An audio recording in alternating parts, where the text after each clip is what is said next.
Welcome everyone around the world to the Sports Interval. I'm your host, Pila Bitterhout.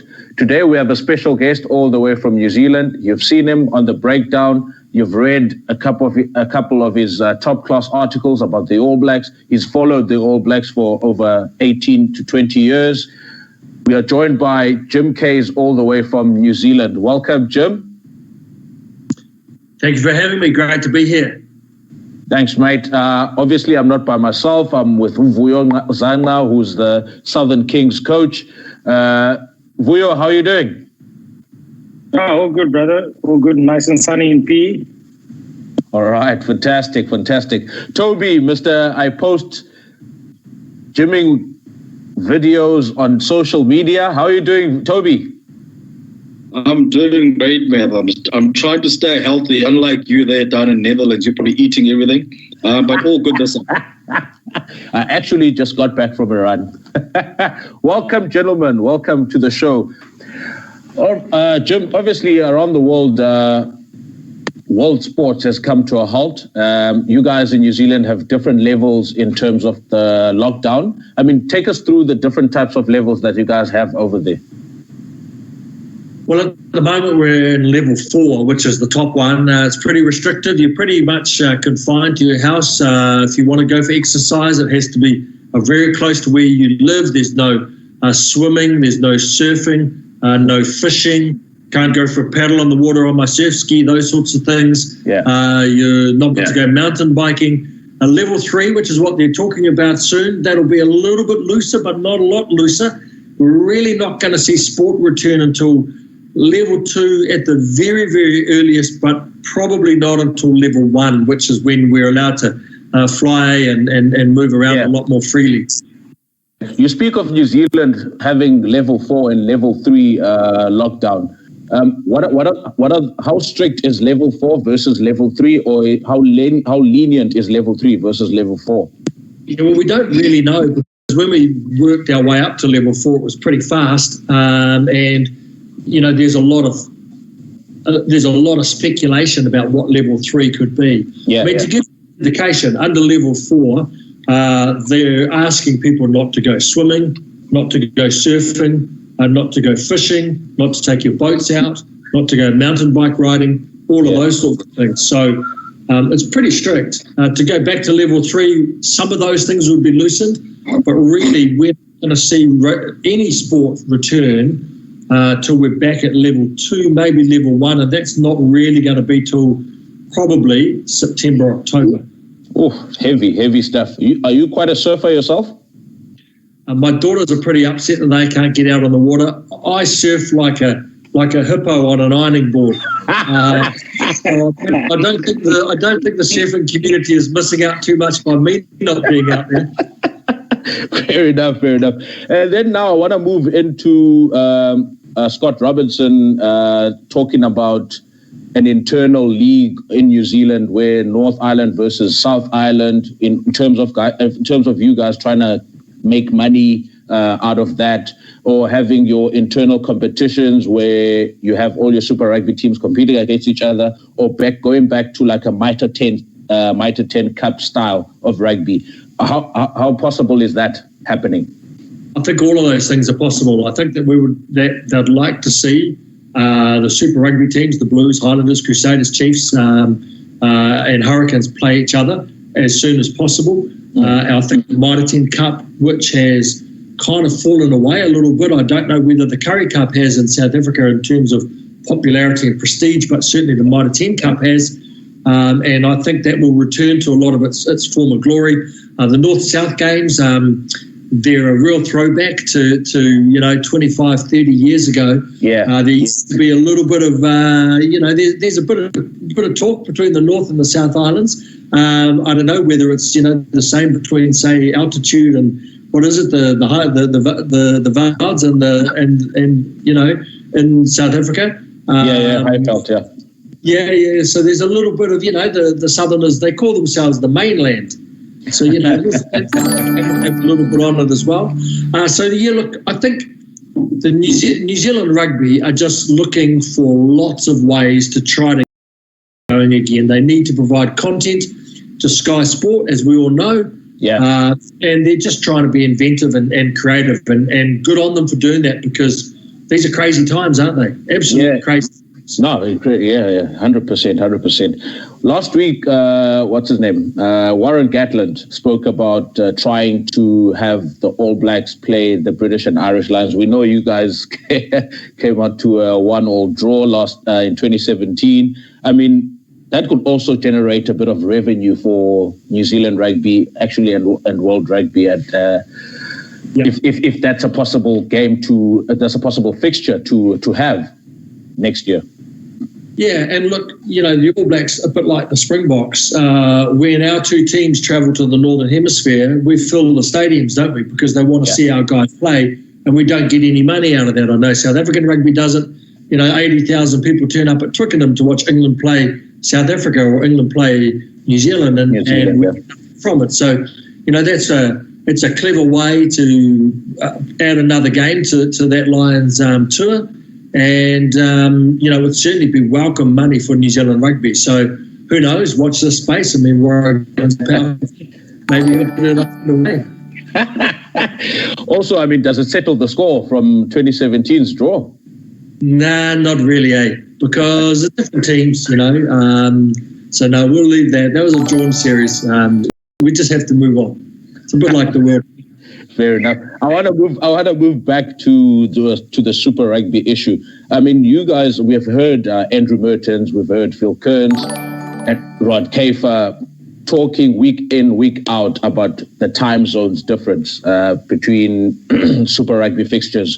I mean, how often do you guys actually wake up and watch South African when your New Zealand sides are down here in South Africa, or is it a problem for you guys to wake up in the morning, 1 a.m., 3 a.m. to watch these games? I mean, we've spoken about time zone issues. Are you guys looking into a tournament where you just have Australia, Japan, and New Zealand alone?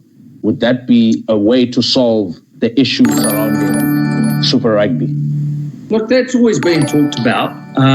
Personally, if you're asking me, I love having South Africa involved in it. It's a very different style of rugby that we come up against. Yeah. They're traditional teams, that we're used to seeing playing. I've been to South Africa lots, covering the Hurricanes and covering the All Blacks, and I know that the guys that go there, they love going there. It's a wonderful country to go to. And likewise, I think the South African teams come to New Zealand, they really enjoy being here as well. So I think it adds something to the competition. But there's no argument. You cannot argue that the travel and the time zones are difficult. It's easier, I think, watching our games in South Africa because it's about 7:30 in the morning, isn't it, I think? Yeah. A little bit easier. 9:30 in the morning is fine for us, yeah. And we've seen the South African teams perform a lot better in New Zealand in the last couple of years than they did in, say, the first 4 or 5 years of Super Rugby. Yeah, no, definitely. There are difficulties there, and the travel is horrendous. Like how do you expect? There's no other competition in the world, particularly a collision sport like rugby, where you're expected to go all the way around the world: Argentina, New Zealand, Australia, South Africa, Japan. Yeah. If you're looking at it, if you're a medical person, you're saying this is crazy. So it doesn't work against the competition. But being saying, for all of the 25 years of Super Rugby, that South Africa we're going to go to the north, that New Zealand we're going to do this, and this was going to happen, and that was going to happen, and it hasn't happened. So who knows? But this is certainly there's such a big pause on the competition now because of the coronavirus that anything I think could happen after this. Nothing would surprise me. Fair. I want to bring Vuyo and Toby into this, since now Vuyo is currently working with the Southern Kings, and his team is actually playing in the Pro 14 competition in Europe. Vuyo, how do you guys as the Southern Kings find? Is there any difficulty in terms of your travels? Do you find it as a step for you guys having to travel to the north and travel back down and play weekend in, weekend out, with all the travel in between?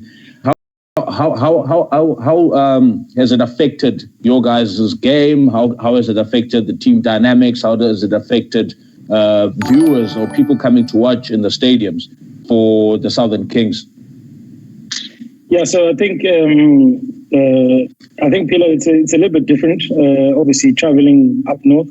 Yeah, it's supposedly supposed to be easier, but obviously companies need to obviously look at their budgets. They have to look at the money side of things. Yeah. So you hardly get a direct flight from Johannesburg straight directly to Heathrow and then out or directly. So you're always connecting. So it's either you're using Emirates or you're either using the Qatar. So it makes the travel a lot more harder, because if you fly from here to Dubai, it's 9 hours from Johannesburg. But you must remember, we're leaving from PE. So leaving from Port Elizabeth is going to take you obviously 3 hours. So we're calculating maybe an hour before the airport, check in, another hour and a half flight, and then get there. You know, it's a lot of dynamics. And then you fly to Dubai for another 9 hours. You wait there maybe for like 3 hours if you're lucky, and then you travel another 6-7 hours. So it's massive. It's massive in terms of travel. If only, obviously, if you could look at the money side of things and saying for every single Pro 14 team must be flying directly into Heathrow out. Yeah, but then again, when you get there, the issue is if you're going to travel to Cardiff, okay. You're going to travel to Cardiff. You're going to land in Heathrow. You've got a 4-hour bus trip. You're not going to take a flight from there. You know, same as if you're going in between the cities in Wales. So it's all those dynamics. But if you look at in terms of the time zone, yes, it's perfect. It's perfect time zone in terms of the timing with South Africa. But again, South Africa is summer. You're going to peak winter in Europe. Yeah, you're going peak winter in Europe. You don't get to train in snow in South Africa. You leave and you go to Edinburgh in January. You get there. There's snow up into your ankles. So it's very tough. It's very tough. Especially for the boys to adjust. I mean, we're gonna say the cliche of black boys don't like ice and stuff, but you know, it's tough. It's tough when you get up there, when you get to play in those conditions. For me, I think 100%. It does make sense in terms of time zones, but that's not the only thing we need to focus on. Yeah, fair enough. We'll leave that part there for now, and then I just want to move now to the coaching aspect, the coaching dynamics that are currently happening in New Zealand. They've recently selected a new coach, Ian Foster, taking over from Steve Hansen. Jim, I'm coming back to you on this. You've been quite vocal, I mean, on social media about this one, particularly pushing for Scott Robertson. Were you kind of disappointed, or were you kind of disappointed basically with the selection of Ian Foster? Look, I made it pretty clear, particularly when I was on radio, when Radio Sport still existed before it got killed by coronavirus, and that I thought that Scott Robertson would have been a breath of fresh air with the All Blacks. Now, that wasn't a criticism actually of Ian Foster. It was more a reflection of the fact that I think that the regime had been in place for a very long time. Really, it was a continuation of the regime that was started by Graham Henry back in 2004. And I just thought the All Blacks needed a breath of fresh air. Look at what Rassie Erasmus has done for South African rugby. And it just, I think that Scott Robertson brings a younger, more, just a different dynamic. So that's why I wanted to see him in charge of the All Blacks. But I think Ian Foster will do an okay job. He's got very good coaches around him. John Plumtree, as you guys well know, from his time in South Africa, is a very good coach of forwards. So, you know, I think they'll do okay. The All Blacks, they generally win 80% of their games. what'll be the test is whether they can, when we get back to normal, whatever normal is, whether they can retain the Bledisloe Cup against Australia, who have got a very, very good coach of Dave Rennie. And what happens when they come up against, Siu Kolisi and South Africa and Rassie Erasmus again? Because we know that your team is you're world champions, aren't you? Yeah, we are. Toby, I want you to come in here, man, mate. Toby, you were, in the past weeks of our show, you've also spoken about how All Blacks have been faithful to their coaches, and basically they've got very good continuation with in terms of having the same kind of structure, same kind of coaches over the years. Do you think having Ian Foster continue with the All Blacks for the next 2 years is a good choice? I do think because it is what they've done in the past, and it is out for them. For the better. But like Jim has said, I think Scott Robertson as well is actually not a bad choice at all. If anything, it's definitely a good breath, nice breath of fresh air. So I think he would have been a good choice. He would have changed things quite a lot to what's happening now in New Zealand. I think with Ian Foster, with the squad that he has now, coming off the World Cup, there's a lot of empty spaces and positions that he needs to decide on. So that might be a little bit tricky and a bit more difficult. I think, if anything, it might be one of the toughest reigns he's going to have to take over from New Zealand, with all of the players that are missing and players that need to come in. Also, with the captaincy issues, I think it's probably like the first time that New Zealand is coming in not really knowing who the best candidate for captain is. Whereas the past couple of years, it's always been very clear who's slotting in next, etc. So I think, someone like Scott Robertson could have come in and said, okay, you know what? We need to change this whole dynamic, bring in a new team. We've got a team. It is new. We need to change the style of rugby that's being played. Whereas now Ian Foster is going to try and stick with the same structures with the players that he has, which might not be as easy as he would like. 100%. Jim? Pila. Yeah. Pila, I just want to ask Jim a question. Like, for example, when you talk about a team's DNA, you talk about, obviously, the union's DNA. Do you guys think a guy like Scott Robinson fits the mold currently in terms of being a New Zealand All Black coach versus the old over 55-year-olds, the old coaching style? What's your guys' DNA? That's a really good question, and I think that I think what you're hinting at is accurate.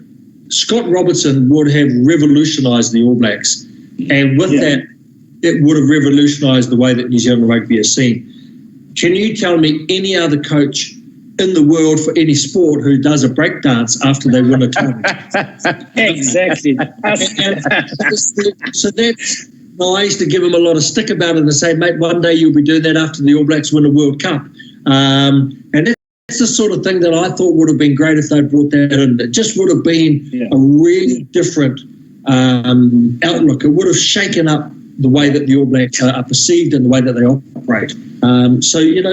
But that's, and again, it's not, Ian Foster's been involved in extremely successful All Black teams right up into, obviously, the last World Cup when they didn't go as far as we wanted them to.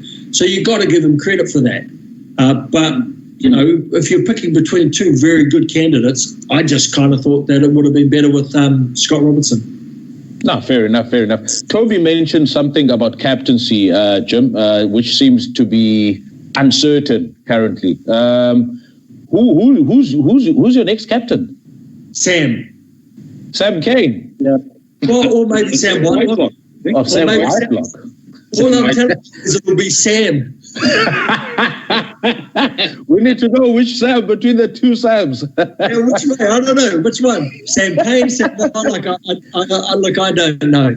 They're both exceptional players. I think to captain the All Blacks, you have to be quite clearly the best in your position. And I think whichever one of them is the actual captain, the other one's going to be huge in helping to lead the team as well. So which one it is, I don't know. I just know that it'll be Sam. Hectic. No problem there. Also now I want to move into the time frame or the period that Ian Foster will be coaching under. He's got 18 to 2 months. 18 months to 2 years coaching with the All Blacks. So basically, why only 2 years? Why can't he go all the way till 2023? Well, we've always really appointed coaches for 2 years here in New Zealand, and then sometimes extended them in the second year. So, if this had been a normal year and they'd gone well, then it might have been extended in the second year for another couple of years. But as we all know, there's two types of coaches, eh? There's coaches who have been sacked, and there's coaches who are waiting to be sacked. So And if I don't think they'll even count this year. I think this year I don't expect to see the All Blacks play. It will surprise me if the All Blacks play a test match, and if they do play a test match, it will only be against Australia, because it's only that Trans-Tasman flight here. There's no way that you're going to see the All Blacks in South Africa. Where you want to jump in there? No, I think Jim is spot on.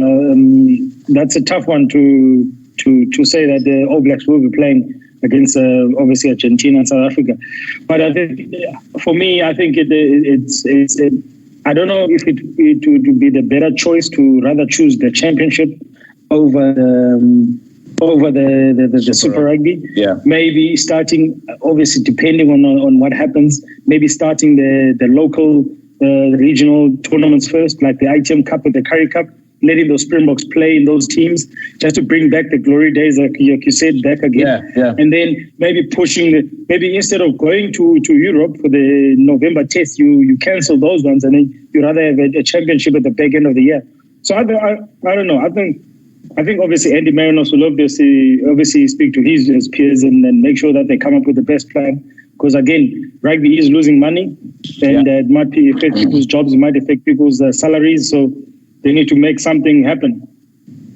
No, fair enough. Okay, now, Jim, I'm going to take you to a very painful past. It's not that long, but in October and November last year, you guys were